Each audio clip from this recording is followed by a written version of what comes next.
السلام عليكم ورحمة الله وبركاته. معاكم أحمد نصر في فيديو جديد في قناتنا التعليمية. ناس كتير قوي كلمتني إن هي عايزة تعمل موقع بأسلوب مبسط، مش محتاجة كل الموضوع بتاع الوورد بريس، لا هي محتاجة تعمل موقع صغير، محتاجة إنجاز الوقت. في أكتر من حل للموضوع دوت، بس في منهم بفلوس وفي منهم ببلاش. النهارده احنا هنشرح موقع من المواقع اللي بتتعامل بالطريقة دي، وليكن موقع اسمه ويكس. الرابط طبعا هسيب لكم في الديسكربشن زي ما اتعودنا. لما بنخش على ويكس دوت كوم بيفتح معانا الواجهه بتاعت الموقع زي ما احنا شايفين. طبعا هو بيقول لك هنا ان انت تقدر تعمل الويب سايت بتاعك اللي هتبقى فخور بيه. الموضوع هيكون سهل جدا فوق ما انت تتخيل. بتقدر ان انت تتابع مبيعاتك، تتابع كل حاجتك من خلال ويكس. طيب الكلام ده ايه بقى؟ الكلام دوت فيه منه مجاني وفيه منه بفلوس. طيب هو هنا بيقول لك ان انت تقدر تخش على التمبلات بتاعتك على طول. تختار التمبلت اللي انت عايز تشتغل بيه، تبدا تحط الايديت بتاع الصور، تبدا تظبط كل الكلام دوت باسلوب مبسط، مش محتاج ان انت تعمل اي حاجه. طيب اعمل الكلام ده ازاي؟ هروح ادوس على جيت ستارتد وابدا ان انا اسجل فيه، سواء بالايميل بتاع جوجل او الايميل بتاع فيسبوك. الموضوع هيبقى بسيط. او ان انا اعمل لوجن لو انا عندي بالفعل حساب عليه، هعمل لوجن. لو انا ما عنديش هعمل ساين اب وابدا احط الايميل مره ثانيه، الباسورد واعمل ساين اب. طيب انا مجرد ما بخش عليه بيبدا ان هو بيديني عضويه مجانيه بالفعل. طيب المجانيه دي بتخليني اعمل ايه؟ بعمل نفس الحاجات بس مش كلها، بس بيبقى برضو فيها امكانيات كبيره. طيب انا مش عايز المجاني، انا عايز ابو فلوس. هنروح على البرايسنج هنا كده عشان نعرف اللي هو بيقدمه. هيبدأ يقول لي إن أنت عندك أكتر من عضوية، في منهم البيزك، البيرسونال، الالتيميت، الفي اي بي. طيب إيه الفرق ما بينهم والأسعار اللي موجودة دي؟ الفرق يكاد يكون مش كبير قوي، بس مهم على حسب البيزنس اللي انت هتعمله. يعني العضويه الاولانيه بيقول لك تقدر تربط الدومين بتاعك، في العضويات الثانيه نفس الكلام. تاني حاجة إنه بيقول لك إن هو يقدر يديك دومين لمدة سنة. بيبدأ من العضويات البيرسونال والباقي، لكن في العضوية الأولانية مش بيديك، أنت لازم تشتري الدومين وتعمله كونكت. طيب يعني إيه دومين أصلا؟ اتكلمت عن الموضوع يعني إيه دومين ده في الفيديوهات السابقة، اللي هو العنوان اللي بيتكتب هنا زي مثلا أحمد نصر دوت إكس واي زد اللي هو موقعنا. طيب نتكلم في الحاجه اللي بعد كده. بيقول لك هتشيل الاعلانات بتاعت ويكس، لان الخدمه المجانيه واول عضويه بيكون في اعلانات لويكس نفسه، هوريها لكم لما نبدا ان احنا نصمم الموقع بتاعنا عليه. طبعا بيشيل لك الاعلانات ديت في العضويات الثانيه اللي هي الاغلى شويه، لكن في العضويه الاولانيه والعضويه الفري بيفضل سايبها. طيب الاس اس ال، شهاده الاس اس ال او شهاده الحمايه، بيقول لك ان في كل العضويات هو بيفعلها لك مجانا. طبعا احنا اتكلمنا في فيديو مستقل ازاي ان انا افعلها مجانا مدى الحياه. طيب بيقول لك البندوس او كميه الناس اللي ينفع يستقبلها موقعك في العضويتين الكبار بيقول لك غير محدوده. في العضويتين الاولانيين اول واحده يقدر يستحمل 1 جيجا، العضويه الثانيه 2 جيجا. طيب دي التحويلات او اللي هي رفع البيانات. طيب بالنسبه للمساحه، اول عضويه بتديك 500 ميجا اللي هي نص جيجا، العضويه الثانيه 3 جيجا، العضويه الثالثه 10 جيجا، العضويه الاخيره 35 جيجا. طيب بيقول لك تقدر تستخدم قد ايه فيديو. في العضويه الاولى بيقول لك ان انت ما تقدرش تستخدم فيديوهات، في العضويه الثانيه 30 دقيقه، ساعه، 5 ساعات. طيب بعد كده بيقول لك تسريع الموقع في العضويتين الكبار، الاثنين التانيين لا. الفيزيتور انالايزنج يعمل لك انسايتس او يعمل لك تتبع للاحصاء او احصائيات للموقع بتاعك في اخر العضويتين. طبعا احنا فهمنا الكلام ده. بروفيشنال لوجو تقدر تعمله في العضويه الكبيره، الباقيين كله كل الحاجات الباقيه هتكون في العضويات الكبيره اللي هي سوشيال ميديا لوجو وفايل او كاستمر كير. بيقول لك ان هو في اي وقت وبيكون معاك حد متعين لك في العضويه الكبيره، لكن في الباقيين هو كده كده خدمه العملاء شغاله 24 ساعه في 7 ايام في الاسبوع. طيب دي كانت الاحصائيات بتاعتنا. نخش بقى عشان خاطر نبدا نتعامل على الموقع نفسه. هبدا اعمل لوجن فيسبوك. انا كنت بالفيسبوك او بالايميل بتاع جوجل. خلينا بتاع جوجل. هيبدا يعمل لي ساين ان زي ما احنا شايفين.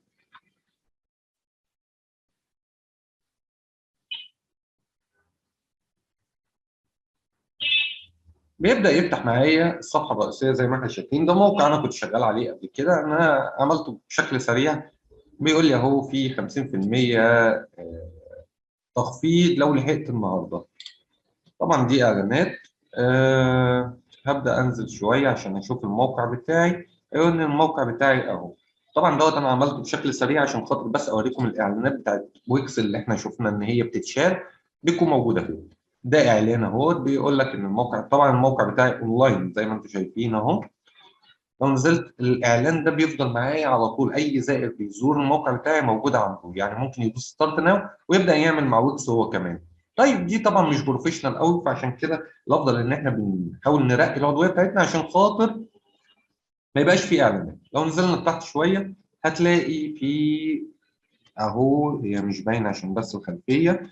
بيقول لك ان هو اتعمل من خلال ويكس.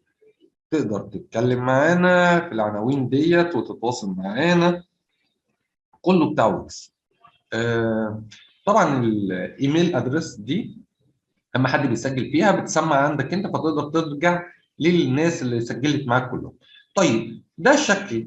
طيب انا مش عايز اعمل كده بقى، انا عايز ابدا معاكم من الصفر خالص عشان خاطر نبدا نعرف ايه اللي اتعمل وايه اللي ما اتعملش. هنقفل دي ونعمل هوم كرييت نيو سايت عشان اعمل سايت جديد، ونبدا مع بعض ونقول بسم الله الرحمن الرحيم. طبعا ما تنسوش تعملوا سبسكرايب وتعملوا لايك للفيديو عشان يوصل للناس كلها. طيب هو بيقول لي انت عايز تبدا بايه؟ عايز تعمل اونلاين ستور، ولا عايز تعمل بورتفوليو، ولا تعمل بلوج، ولا تعمل ايه؟ طبعا اقدر ادور على اي حاجه، وليكن انا مثلا هشتغل في مجال الفنادق، هوتيل، اقدر اختار منها. طب انا هشتغل في مجال السيارات، اكتب كارز، يبدا يطلع لي كل اللي انا عايزه. طيب خلينا نختار حاجه نشتغل عليها. خلينا نفكر مع بعض كده. نفكر نشتغل في ايه، نشتغل في ايه. ايه رايكم؟ مساج ومعالجه. نقول مساج. مساج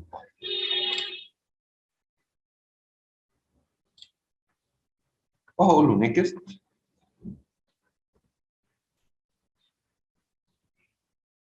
هيبدا يفتح لي زي ما احنا شايفين كده. هيبدا يفتح لي زي ما احنا شايفين كده. بيقول لي انت عايز تضيف ايه للويب سايت بتاعك؟ عايز تضيف شات؟ اكيد. عايز تضيف حجوزات؟ اكيد برضه. طيب بيقول لي عايز تضيف خطه اسعار والاسعار بتاعتها، لو انا عايز بعلم عليها، لو انا مش عايز بشيلها. طيب بيقول لي ان الانستجرام فيد عايز تضيفها ولا لا؟ طبعا الحاجات دي بتبقى اوبشنات على حسب اللي انت عايزه. يعني انت لو عندك انستجرام هتدوس عليه عشان خاطر تربطها ببعضيها. عندك خطه اسعار بتدوس عليها عشان تبدا تعملها. طيب هنبدا ننزل لتحت. بيقول لي انت عايز تضيف حاجات تانية، يعني مثلا اونلاين ستور عشان خاطر تضيف منتجات، هتعمل ايفنتات، هتعمل فيديوهات، هتعمل اي حاجه انت عايزها تقدر تضيفها. طيب خلينا نتكلم دي ايه ودي ايه ودي ايه. احنا شرحنا اول اربع حاجات. ريستورانت منيو يعني قائمه مطاعم. اونلاين ستور يعني متجر اونلاين. ايفنتس يعني حفلات او هنقول ان هي مناسبات. بلوج ان انت تقدر تعمل تدوينات، خلينا ناخد بلوج كمان. اونلاين بروجرام يعني برامج اونلاين، موسيقى، فيديوهات، قوائم تشغيل. خلينا برضو نعملها عشان خاطر لو عايز تاخد السبسكرايبرز معاك. فورم عشان خاطر يملى بياناته. جروبس عشان تنشئ جروبات. تيبل دي لو عايز تعمل دينر بوك. فود اوردر لو عايز تطلب. هندوس داون. كل ده احنا مش محتاجينه، بعد كده احنا علمنا على اللي احنا محتاجينه وهندوس نيكست. طبعا لو مش عايز اختار من كل الكلام دوت وابداها من الصفر هدوس على كلمه اسكيب. طيب بيقول لي دلوقتي هتسيب ويكس يعمل لك الويب سايت فور يو، ولا انت اللي هتعمل ويب سايت وتعمل ايديت عليه من البدايه للنهايه؟ طيب ايه رايكم نجرب الاثنين؟ خلينا نبدا الاول بستارت ناو، نخلي ويكس هو اللي يعمل لنا ونبدا نغير فيه. اول ما بدوس ستارت ناو بيبدا يشتغل معايا، بيقول لي اسم الويب سايت بتاعك ايه؟ هقول له وليكن اسمه احمد مصر، وهقول له نيكست. بيقول لي لو انت عايز تاخد المحتوى من حته حط الويب سايت بتاعك هنا. طيب خلينا نقول ان احنا مثلا عندنا موقع اسمه احمد نصر دوت اكس واي زد، ده بتاع منافس، تيجوا نشوف هيعمل معانا ايه، ياخد المحتوى فعلا ولا لا. خلينا ناخد الموقع ده كوبي ونحطه هنا، كنترول دي، ونقول له ريفيو افيلبل ايمج لو عنده صور. هقول له نيكست، هيقول لي لودنج، يقول لي مفيش اي صور لاقيها. اقول له طيب امبورت كده، هيقول لي اللوجو بتاعك. لو انا عايز اضيف لوجو هدوس هنا وابدا ادور على اللوجو بتاعي وليكن الصوره دي، وابدا انزل لتحت. بيقول لي ايه الايميل بتاعك؟ ده الايميل اللي انا كنت مسجل فيه بالبدايه، الاسم احمد ناصر. عايز تحط السوشيال ميديا لينك هتدوس هنا وتحط مثلا بتاع الفيسبوك، هتدوس هنا وتحط بتاع الانستجرام، هتدوس هنا وتحط بتاع تويتر، وات ايفر اللي انت هتضيفه. وبعد كده هتدوس نيكست. هيبدأ يقول لك اختار الثيم اللي انت بتحبه، يعني الشكل عموما بالالوان بتاعته. كل ما تقف على حاجه كده تبدا تفتح لك الالوان بتاعتها. خلينا نختار احنا ثيم مثلا الاصفر، هختاره كده. وطبعا الحروف اللي موجوده ديت على حسب الكلام هيبقى شكله عامل ازاي جوه الموقع. خلينا نختار الثيم ده وندوس كونتين. بيقول لي حاول تاخد الالوان، او هناخد من الالوان عشان نعمل بتاعت اللوجو بتاعتك عشان نعمل البورتفوليو بتاع السايت بتاعك. اقول له يلا بينا. هيبدا ياخد الالوان اهي عشان يظبط السايت بتاعك. يلا اختار الالوان ديت زي ما انت قلت كده. دي الالوان اللي احنا جبناها من اللوجو بتاعك. فعلى قد ما اقدر احاول ان اخلي اللوجو بتاعي شويه قريب من الديزاين اللي انا عايز اصممه. على فكره انا بحاول انجز على قد ما اقدر عشان خاطر الفيديو ما يكونش طويل. دلوقتي هو بيحمل معايا، بيقول لي شوف الصفحه الرئيسيه حابب تكون بانه ديزاين ده. طبعا بيجيب لك اكتر من ديزاين بحيث ان انت تقدر تبص عليه. بص لما نقف كده وننزل شايفين هو عامل معانا ايه، جايب لي الحاجات اللي ليها علاقه بالمساج. وهنا نفس الكلام، بص بيطلع لي على الاقل خالص ثلاثه زي ما احنا شايفين كده، والالوان بتاعتهم ليها علاقه بالوان اللوجو. ببدا اختار اللي انا عايزه. لو مش عايز اعمل الكلام دوت هدوس اسكيب بحيث ان انا ابنيه من الاول. خلينا احنا نختار اول واحد دوت ونبدا نشوف ايه اللي هيجري. بيقول لي ان هو بيعمل الصفحات بتاعتي، انتظر معايا شويه. هبدا انتظر معاه شويه. بيقول لي ضيف الصفحات اللي انت محتاجها للويب سايت بتاعك. طبعا هو بيوفر عليا ان انا اقعد ابني كل سايت او كل صفحه في السايت، ودي حاجه بتنجز عليا جدا. يعني لو انتوا شفتوا الكورس بتاعي بتاع الووردبريس بتلاقوا ان احنا بنروح نبني صفحه الاباوت اس. طيب انا ليه ابنيها وهي عندي؟ ممكن اقوم دايس اد بيج اتضافت للموقع بتاعي. بيقول لي دي كمان الاراء بتاعت الناس عايز اضيفها، ادوس اد بيج. بيقول لي دي المشتملات بتاعت الاسبوع. طبعا انا مش عايز اضيفها، انزل لتحت شويه. يقول لي جيفت كارد، لو انت عايز تدي للناس كوبونات مجانيه ان هم يجربوا الموضوع هتدوس اد بيج. ديت اراء برضو هدوس عليها. دي كونكت اس او الاتصال بينا، فطبعا دي ضروريه هدوس عليها اد. الشروط والاحكام بتاعتنا اد. الجاليري اللي فيه الصور بتاعتنا اد. بيبدا يقول لي كل حاجه احنا عايزين نضيفها بنقدر نضيفها. ودي الاشتراك عشان يحط الاسم والايميل ويتبقى عندنا في قائمه الايميلات عشان نقدر نرسلهم مره ثانيه. الشوب لو انا عندي اكتر من حاجه. صفحه بلانك لو انا عايز اضيف فيها اي حاجه. خلينا نضيف كل دوت. طبعا لو انا مش عايز اضيف اي حاجه من ديت وان انا ابني كل صفحه لوحديها، كل اللي عليا ان اروح ادوس على سكيب. بس انا هضيف الصفحات المره دي وهدوس اديت سايت، بحيث ان احنا في المرحله الجايه او في الخطوات الجايه هنبني السايت من الالف للياء. انا بوريكم النوعين، كان عندنا نوع اللي هو يساعدني في السايت بتاعي، ونوع ان انا ابنيه من الالف للياء. احنا بنكمل في حته ان هو يساعدني عشان خاطر نبقى ماشيين الموضوع كله مع بعض من البدايه للنهايه. بيقول لي انتظر ثواني، بنبدا نعمل لك الصفحات بتاعتك.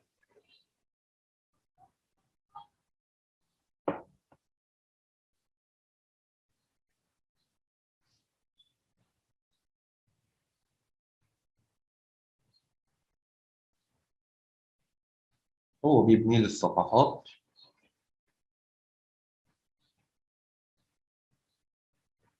بيبدأ يقول لي اهو صباح الفل، احنا خلصنا كل حاجة في السايت بتاعك. الديزاين اهو بيقول لي ان هو حاطط اللوجو هيبقى شكله عامل كده. طيب انا وليكن مش عاجبني الكلام ده، اقدر اعدل فيه؟ اقدر اعدل فيه. خلينا ندوس على كلمة ديزاين كده ونبدأ ننزل. لو أنا عايز أغير الواجهة اللي فوق، بص بيديني كام اختيار. بيقول لي أحطه في النص وأعمل الكلام ده. طيب أنا مش عايزه يساعدني بالطريقة دي، لا أنا عايز أعمل أكتر من حاجة. إيه؟ وليكن عايز أغير الستارت منيو بس، السايت منيو. فأدوس هنا إيديت وأبدأ مثلا إن أنا عايز دي قبل دي، أمسكها كده واحطها كده. شايفين اتغيرت، بقت من هنا راحت في النص. طب انا عايزها في البدايه، اخدها احطها في البدايه. بقدر اغير اي حاجه في المنيو دي. طيب خلاص انا غيرت المنيو ديت، عايز اغير البيزنس نيم مثلا.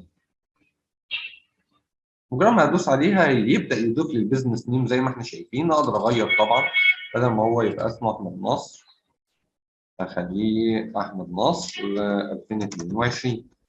بصوا ايه اللي اتضاف. طيب حلو جدا، حلو جدا. هنبدأ ننزل لتحت شوية. التاج لاين، اللوجو، كل الكلام دوت ينفع أغير فيه. السايت ميل لو دوست عليه بيقول لي الإيميل اللي الناس هتبعت لك عليه وبيظهر هنا. عايز تظهره ولا مش عايز نخفيه؟ أنا طبعا هقول له اخفيه. هبدأ أنزل لتحت. لو عايز أضيف تليفون، عايز أضيف بوتون، عايز أضيف السوشيال أكاونت زي ما إحنا فاهمين.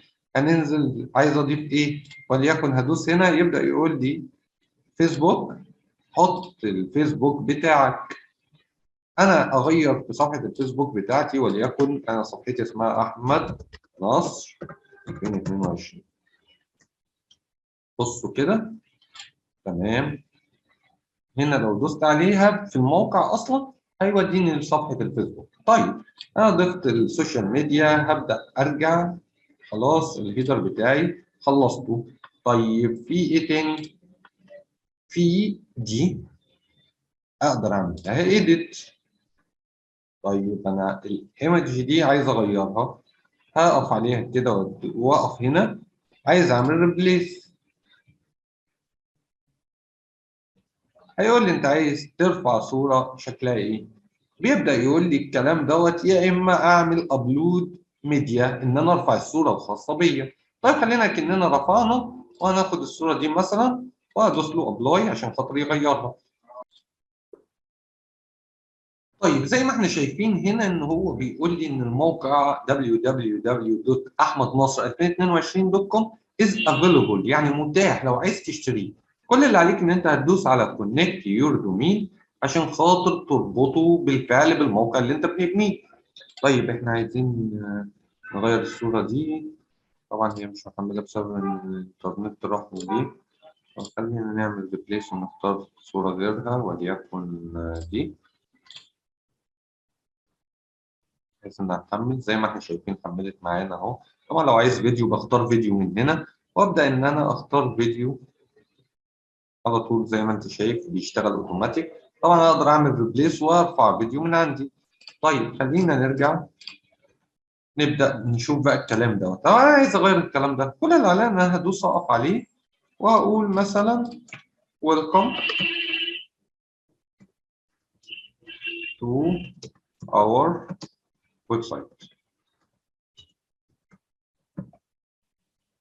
شفتوا الدنيا بتتغير. طب هنا ادوس عليها وابدا اغير زي ما انتم شايفين، اي حاجه انا بغيرها بتبدا تتغير معايا اوتوماتيك. طب اللي تحت نفس الكلام.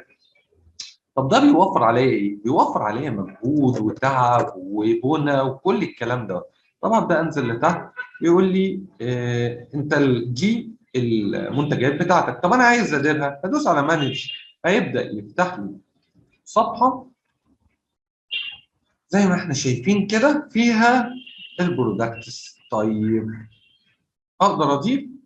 هعمل نيو برودكت وابدا اقول ان انا عندي فيزيكال ولا ديجيتال.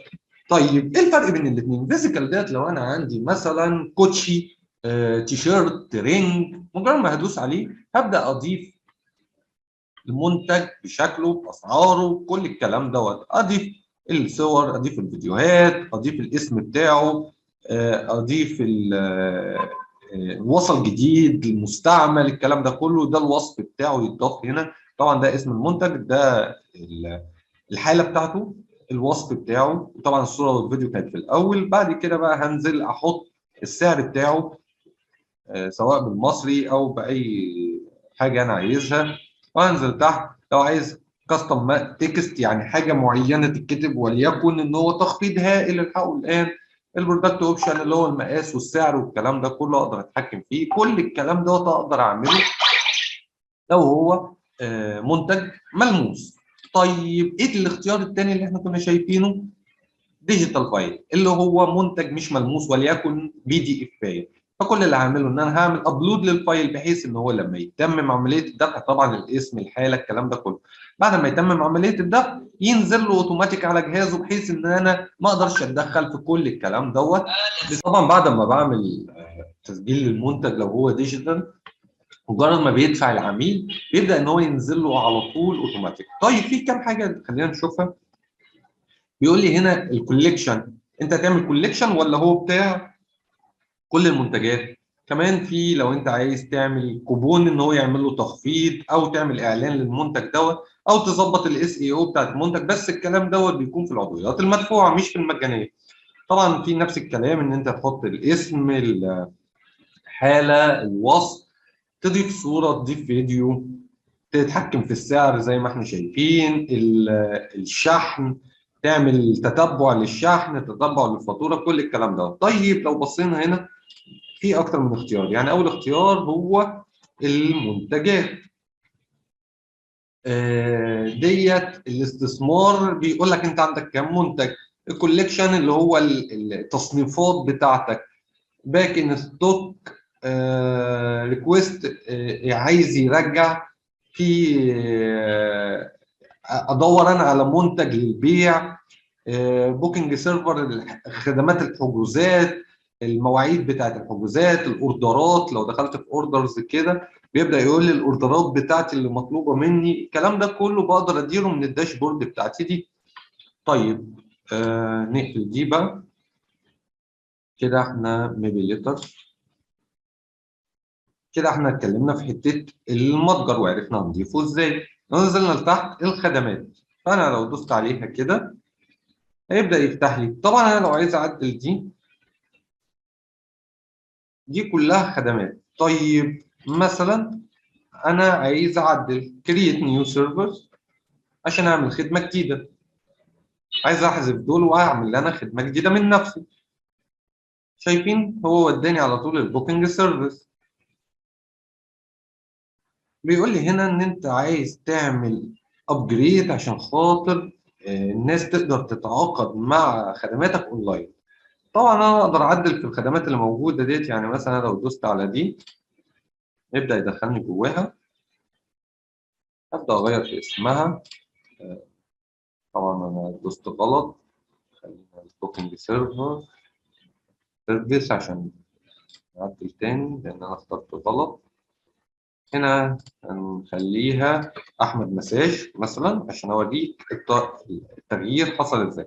بتبدا تعدل في كل حاجه بقى، هتنزل تعدل السعر بميعاد ولا مجموعه ولا كورس، قد ايه، السعر وليكن هنخليه 50 عشان يبان معانا. طبعا العملة هنا بالمصري. بيقول لك ان هم يقدروا يدفعوا اونلاين. لو دوست تشينج بيقول لي هنا اكتر من حاجه. تقدر تدفع للشخص، تقدر تدفع اونلاين، تقدر تدفع اونلاين او شخصيا. تقدر تختار اي اختيارات من ديت عشان خاطر تبين. بتحط هنا البيزنس ادرس بتاعك عشان يقدروا يروحوا لك، ده اللوكيشن بتاعك. بتبدا تنزل تغير الاختلافات اللي انت عايزها، ومجرد ما بتغير كل حاجه وتدوس سيف يبدا ان الموضوع يتسيف. يقول لي تمام انت كده سيفته، وتقدر ان انت تاخد 14 يوم فري لما بتعمل ابجريد. طيب انا مش عايز اعمل ابجريد، هدوس كده. بص كده ايه اللي اتغير معانا. بقت احمد مساج ساعه 50 جنيه. ايه اللي احنا غيرناه بالظبط؟ اتغير. طبعا اقدر اغير في بقيه الحاجات. طبعا الصوره غيرها، الكلام غيره، كل ده اقدر اغيره. بعد كده انزل لتحت شويه بيقول لي اوصف نفسك، انت بتقدر تعمل ايه واحنا بنعمل ايه. طبعا زي اي حاجه هدوس عليها تبدا تتغير. دي حتى لو هي دوسنا كده هيقول لي غير الصوره، وليكن انا هغيرها بالصوره دي وهدوس ابلاي. بص كده ايه اللي هيجرى. اقدر اغير اللي انا عايزه.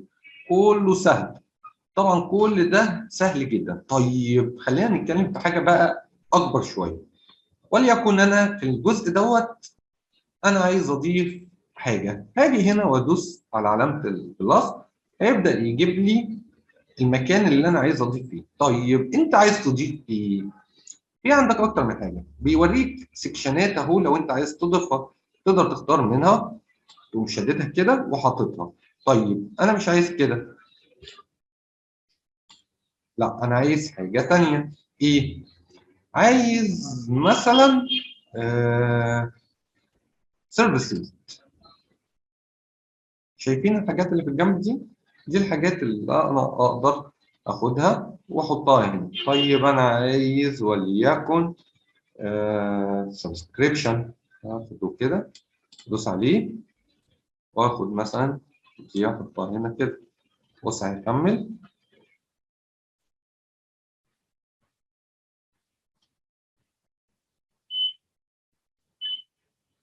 حط لي السبسكريبشن. طب عايز اضيف حاجه تانية هدوس اد وابدا انزل لتحت شويه. عايز اضيف ايمج فيديو. فيديو بأنه شكل ده ولا ده ولا ده. بيجيب لي اكتر من اختيار، ودي حاجه جيده جدا في حته الويكس. طيب خلينا نجرب مثلا ان احنا نضيف الفيديو. اخده كده دروب اند شيب. شايفين الفيديو ضاف. طيب انا عايز احط له تايتل.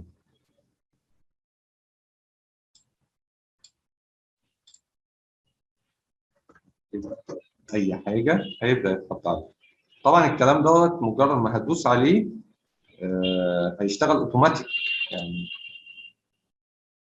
طبعا انا اقدر اضيف الحاجات اللي انا عايزها. اقدر اضيف زرار لو انا عايز.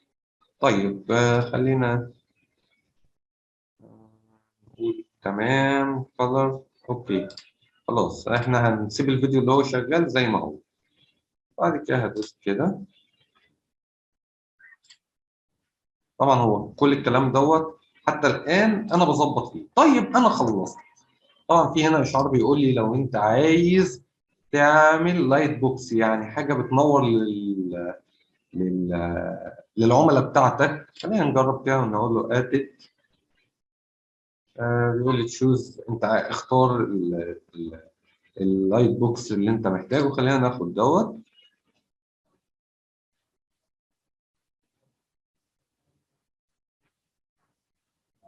بيقول لي اختار. بقى انت هتكتب ايه؟ هقول له ويلكم مثلا تو اور سايت. طيب هو انا عندي مشكله اللون. عايزين نغير اللون. نغير اللون ازاي؟ هقف كده واقول ان اللون عايزه كده. شايفين اللون اتغير. طيب انا عايز اغير الباراجراف. اغير الباراجراف. وانا عايز اغير اي حاجه، اي حاجه ينفع تتغير هقف عليها تبدا تجيب لي الحاجات بتاعتها. ممكن اعمل لها بلينك، لينك تو، اعمل ديزاين، اعمل اخفاء، اعمل اللي انا عايزه. طب تمام، انا خلصت ده هقفله عادي خالص كده. طب انا كده ظبطت الموقع بتاعي زي ما انا شايف. عايز اخليه يبقى اونلاين بقى، هعمل ايه؟ هدوس على كلمه ببلش. بيقول لي اختار انت عايز تعمل ايه قبل ما نعمل الويب سايت بتاعك كده. انت عايز تختار فري ويكس دومين اللي هو الدومين اللي مديهولي زي ما انت شايف كده، فهسميه 1 2 3 4 5 6 7 8 9 ايا كان اللي انا عايزه. فانا هختار الفري. يا اما بيقول لي كونكت يور اون دومين، لو انت عايز تربط الدومين بتاعك، فاحنا خلينا في الفري. ربط الدومين دوت لازم تكون انت شاري دومين يا اما بتشتريه من ويبس. اقول له ان انا عايزه يبقى كده وادوس ببلش اند كونتنت. بيبدا يحمل معايا زي ما احنا شايفين. نديله وقته عشان خاطر يعمل لنا الويب سايت بتاعنا.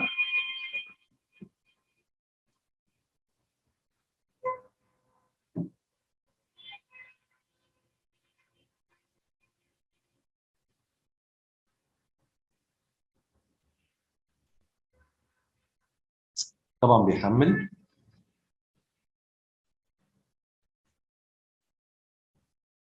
كل دوت هو بيبني في السايت بتاعنا، وبيبدا بقى يحط الدومين والاستضافه ويربط الكلام دوت ويعمل الصفحات. احنا عايزين نشوف في الاخر خالص الشكل النهائي للموقع بتاعنا بقى عامل ازاي. ها يا موسى.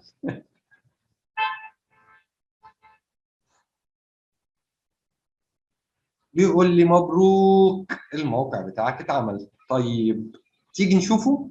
كل اللي علينا ان انا هدوس على كلمه فيو سايت، هيبدا يفتح لنا اهو السايت بتاعنا. بصوا ايه اللي جرى.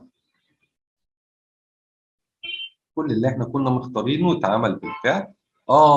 واللايت بوكس اللي احنا كنا بنكتب فيه بحيث ان العميل يقدر يتواصل معنا على طول، واقدر احط فيه طبعا السبسكريبشن اللي احنا كنا مختارينه هنا بحيث انه يشترك. اقول له عرض خاص واحصل على 50% تخفيض لو انت اشتركت معانا، ويقدر يبعد عنه كده زي ما احنا شايفين. طبعا الصفحات اللي معموله اللي احنا كنا اخترناها، لو دخلنا جوه مثلا اباوت اس، بيبدأ اهو يجيب لي الاباوت اصل. طبعا ده بقدر اعدل فيه برضو من هنا.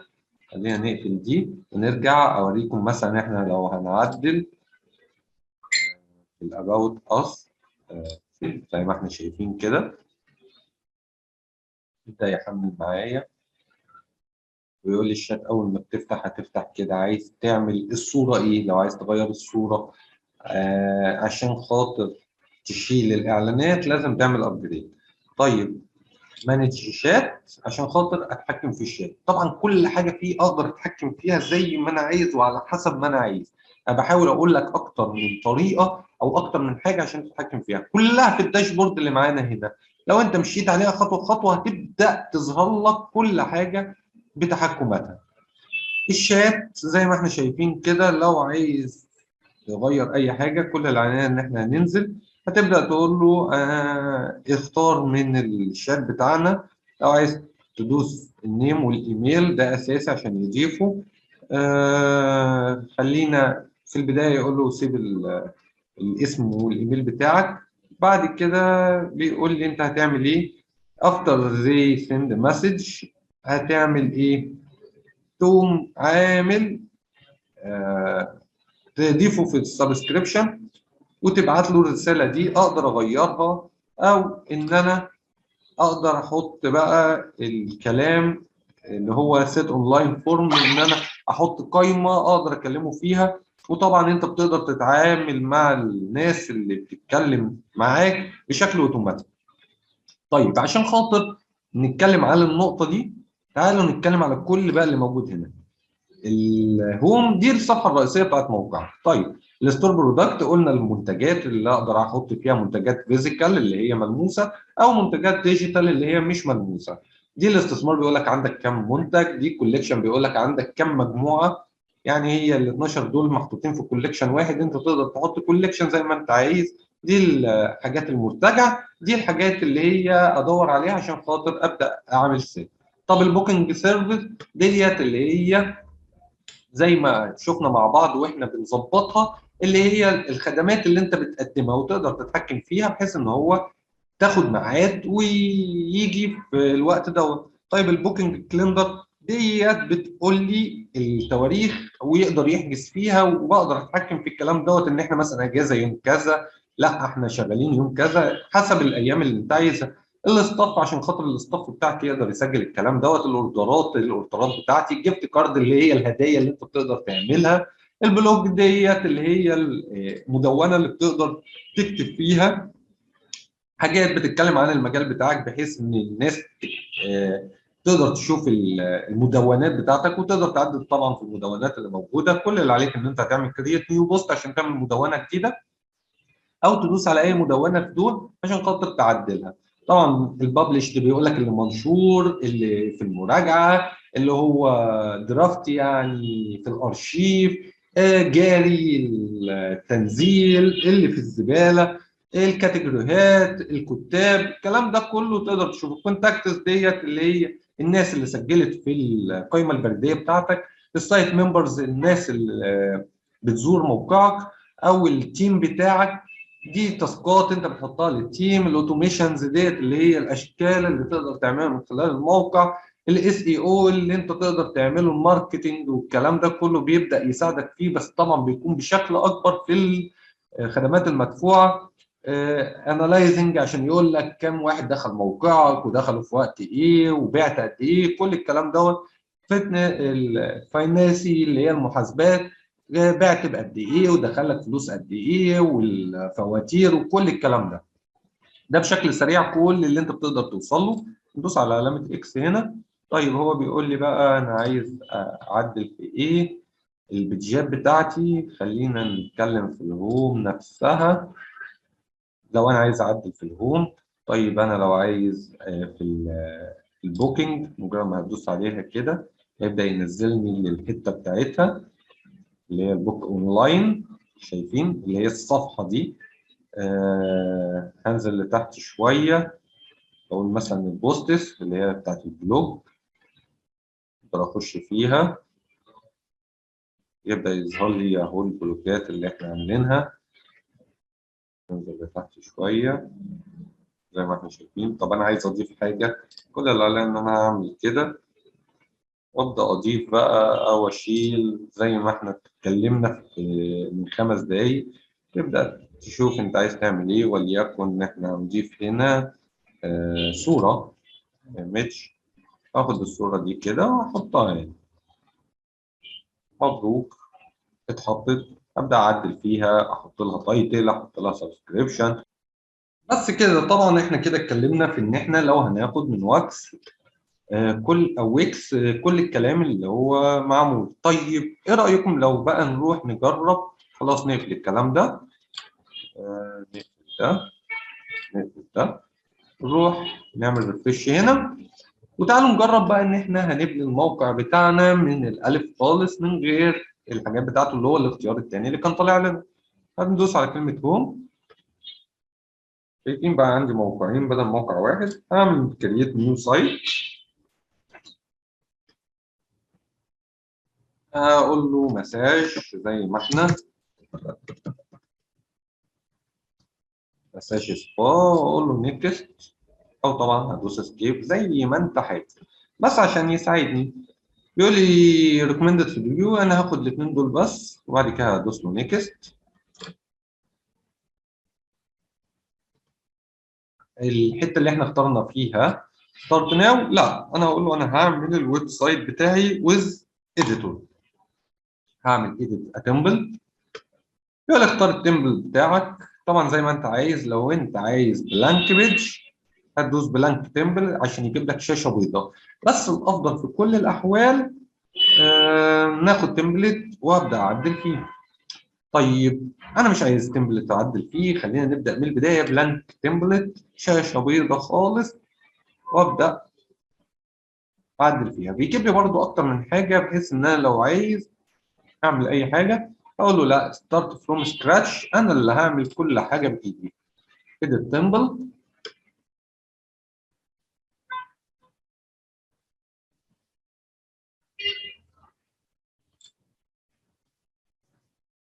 طبعا بيبدأ يعمل لي التمبلت بتاعي عشان خاطر ابدا اتحكم فيه زي ما احنا شايفين.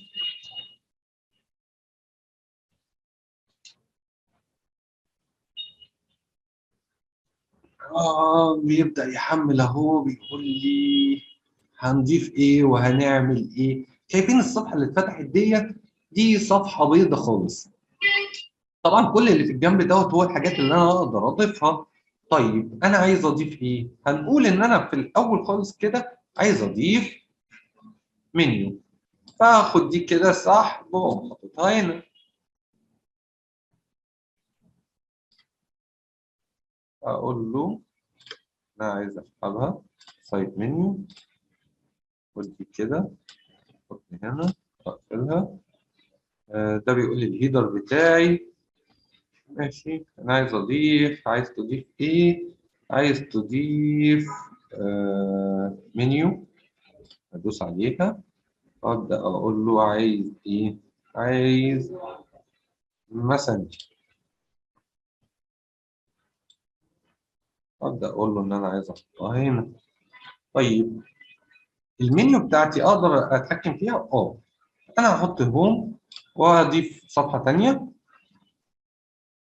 مثلا انا عايز الاباوت اس، هدوس اد بيج. عايز اباوت اس، هدوس اباوت. هبدا انزل اشوف الصفحات. طب انا مش عايز ده كله، انا عايز اعمل صفحه بيضاء. فدوست فتح معايا صفحه بيضاء هسميها وليكن بلوك، وهقول له دون. تعالوا نشوف كده ايه اللي جرى.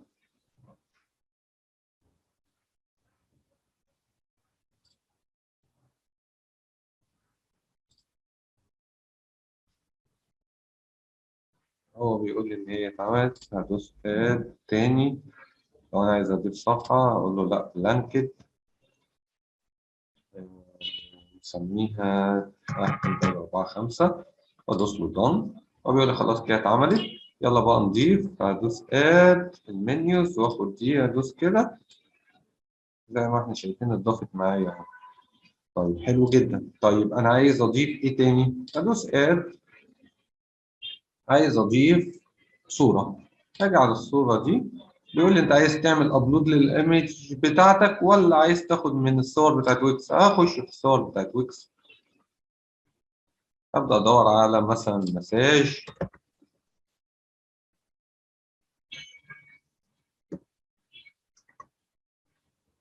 آه، مثلا هنقول هوتيل.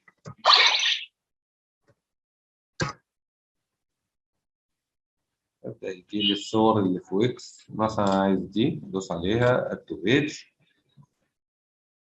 تبدا تظهر لي، اخدها اسحبها وليكن هنا. طب انا عايز اكبرها شويه، اقدر اكبرها زي ما انا عايز. طب انا عايز اضيف حاجه تانية، هدوس كده يقول لي انت عايز تضيف ايه. عايز اضيف فيديو مثلا. اقدر اتحكم في اي حاجه انا عايز اضيفها وعايز اعملها. طبعا دي السكراتش، اي حاجه عايز اضيفها بدوس اد هنا وابدا اختار الحاجه اللي انا عايز اضيفها، وليكن مثلا السوشيال ميديا بار. فانا هدوس هنا كده هيبدا ينزل لي. ابدا اخده كده واتحرك بيه في اي مكان، وليكن انا عايز احطه تحت شويه. انزل هنا كده، احطه هنا كده. حلو قوي. طيب انا عايز اتحكم فيه، هدوس عليه وادوس سيت سوشيال لينكس، بحيث ان انا اضيف مثلا الانستجرام. هدوس هنا واغير الرابط بتاعي وهدوس له دن. دن. فلو حد داس على رابط الانستجرام هيوديه للرابط اللي انا حطيته. طيب تعالوا نضيف مع بعض حاجه كمان، وليكن ستور اد تو سايت. هيبدا هو يعمل اد ويكس ستور عشان يضيف لي الستور بتاعي.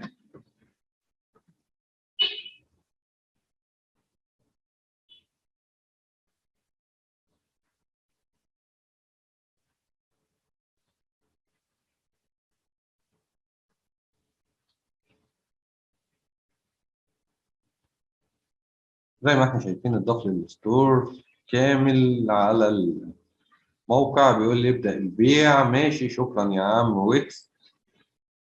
زي ما احنا شايفين اهو الستور بتاعي، واتحط كمان في صفحة اللي هي الستور. طيب انا اخده وانزل تحت شويه، اخده واجي يمين، اخده واجي شمال، حسب ما انا عايز اقدر اتحكم فيه. طب كده تمام. طيب انا خلصت الموقع بتاعي. هنا نعمل اد قلنا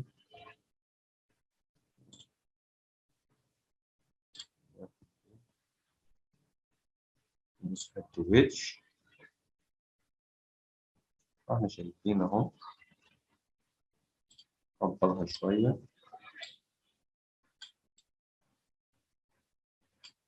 شايفين بنقدر نتحكم في أي حاجة زي ما احنا عايزين. طبعا بعد ما بخلص خالص هدوس ببلش زي الموقع التاني بالظبط، وابدأ إن هو يبعت لي الرابط، أو إن أنا أعمل ربط للدومين بتاعي. طيب أنا خلصت الموقع بتاعي، خلينا نقفل دي ونيجي في الهوم هنا، ندوس على كلمة هوم عشان يبدأ يفتح.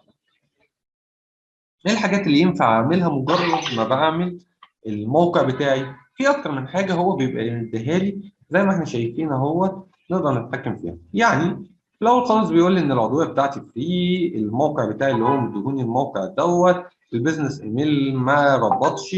بيقول لي انت تقدر تعمل ابديت للويب سايت بتاعك، ابديت ناو، بحيث ان انت تغير فيه، تربط الدومين بتاعك، تدوس على كونكت، تبدا تشوفه في جوجل، تعمل جيت ستارت، يبدا يتارشف في مواقع جوجل بحيث الناس تقدر تشوفه.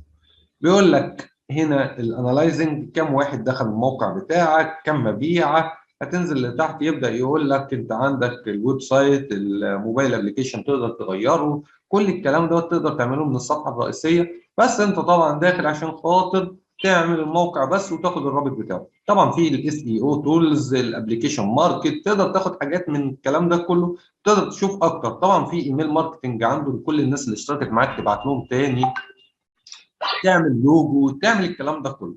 ده باختصار كان ويكس، واللي محتاج اي حاجه يبلغني وانا اشرحها له بشكل مفصل لوحدي يعني. كان معاكم احمد نصر، واتمنى اشوفكم يا رب على خير. ما تنسوش طبعا تعملوا سبسكرايب للقناه وتعملوا شير للفيديو عشان يوصل لكل الناس اللي كانت مهتميه بويكس.